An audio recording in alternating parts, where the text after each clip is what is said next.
Hi everybody, TJ Mack of Vintage Cards and Nostalgia here. And it's starting to feel like fall where I live. The evenings are getting cooler, the leaves are starting to change to the warm, pleasing colors of red, orange, and brown. When I take the dog for a walk, I can smell the wood smoke in the air.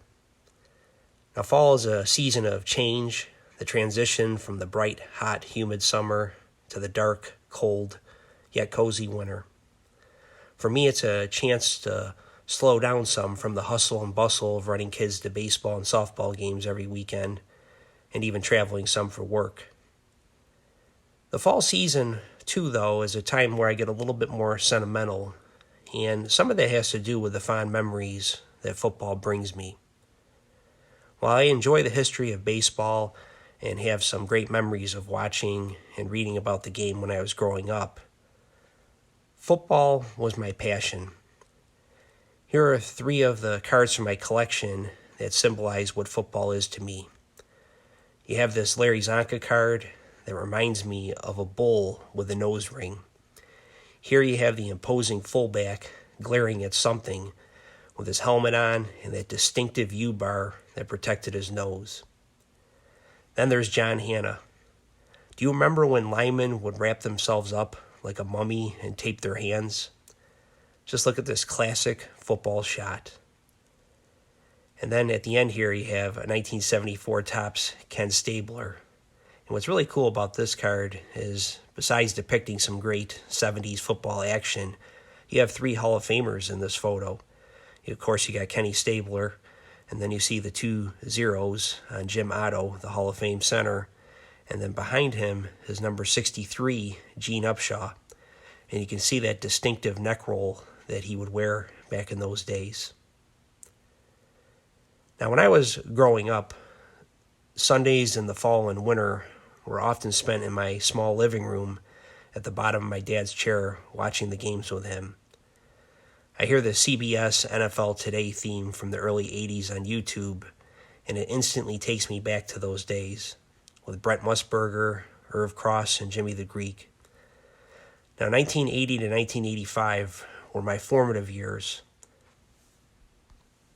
Players like Billy Sims, Steve Largent, and Mark Gastineau were some of the early superstars that filled my TV screen. In my card room, I've put together a 50-card case detailing the journey through my formative years as a football fan. I look at these cards, and it puts me in a happy place because it reminds me of the good times I had learning and watching the game. Unlike baseball, watching a football game when I grew up was an event. There are fewer games, so you find yourself living and dying with your team each week. When the Cowboys lost, I knew I'd get a ribbing from my friends when I went to school on Monday morning. Just as when they won, I could walk in with my head held high. That is how big of a deal it was. A few weeks ago, I picked up this newsstand Sports Illustrated from January 12th, 1981. I was excited when I saw it on eBay. I've been searching a while for this issue, and one of the reasons why I wanted it is because it takes me back in time to the divisional round of the 1980 playoffs, which had the first 2 playoff games I remember watching. On the cover here is this beautiful game action photo of Chuck Muncie tightly holding the ball as 3 Bills defenders attempt to bring him down. Now, as with many of my distant memories, it can be hard to distinguish between what I remember from that day and what I read about later on. I do remember, though, that this is the first playoff game that I ever saw. And in this game, Joe Ferguson, I recall, injured his ankle in the first quarter, but he stayed in the game. And the Bills at that time, their offense wasn't very good, and I had to read a little bit more to remember all of that, but I do remember they had a very good defense, and they outplayed the Chargers' high-powered offense, the Eric Coryell attack, in the first half. The Bills were up 14-3. And then in the second half, the Chargers came roaring back behind Dan Fouts, who threw a touchdown pass to Charlie Joyner, and they outscored the Bills in the second half 17-0 to beat them 20-14. And in that game, Fouts threw, as Dan Fouts often did, for over 300 yards. He had a couple touchdowns and an interception. And I remember my dad and my brother being so disappointed that the Bills lost. And I kind of liked the Bills back then, but I was much more of a Cowboys fan than a Bills fan back in those days. Now, the Bills game was on a Saturday, but it was Sunday's game that was the one I was waiting for. It was the fourth-seeded Dallas Cowboys, fresh off a 34-13 win against the Rams, and they traveled to Atlanta Fulton County Stadium to play the number one seed Atlanta Falcons. Now, going into the fourth quarter, the Cowboys were trailing 24-10. The Falcons' all-pro quarterback, Steve Bowski, featured here on his 1976 Topps rookie card.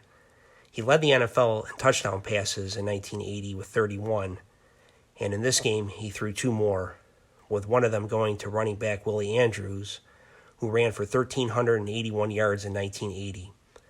This is his second year 1981 Topps card. Now, I remember how he was not only an exceptional runner, but he was also a great pass catcher. He was only the second running back ever up to that time to have two 2,000-yard combined rushing and receiving seasons. The first was O.J. Simpson. Now, Andrews would have likely been a Hall of Famer if he didn't suffer a knee injury in 1984. Anyway, the Falcons are up by 14. The Cowboys score a touchdown on a Robert Newhouse 1-yard run, and the Falcons counter with a field goal. It's now 27-17, with Dallas on the Atlanta 14, with only 3:40 left in the game.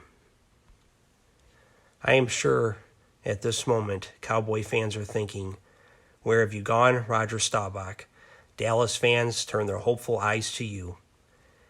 Instead, they have Danny White in his first season as a full-time starter, replacing a legend. Now, White fades back and scrambles before hitting Drew Pearson for 14 yards in the end zone. Touchdown. The score is now 27-24. Miraculously, the Cowboys get the ball back on their own 30 with 1:48 left. White, who looked poised and in control, drove the Cowboys down the field, and then with Dallas on the Atlanta 23, the Falcons made the mistake of blitzing White, who throws a strike to none other than Drew Pearson for his second touchdown of the game. Dallas completes the comeback and wins 30-27. I was ecstatic. Danny White became my guy on that day and one of my favorites throughout my childhood. Now, being a fan of his was not always easy. He brought me several highs and lows. He never brought the Cowboys a championship, but he did an excellent job succeeding a legend in Staubach. Yes, 1980 to 1985 were my formative years. It was a time filled with heroes like White, Tony Dorsett, and Tony Hill. But it also had its villains, such as Wilbert Montgomery, Joe Montana, and John Riggins, whose teams each prevented the Cowboys from going to the Super Bowl from 1980 to 1982. Those three broke my heart as a Cowboys fan. Yet all these players and many more are on display in my card room because they are part of me as a sports fan. I enjoy chronicling the good with the bad, for it was all part of the journey. These displays are a reminder that nostalgia is a powerful force that tugs at the heartstrings of those who are collecting memories.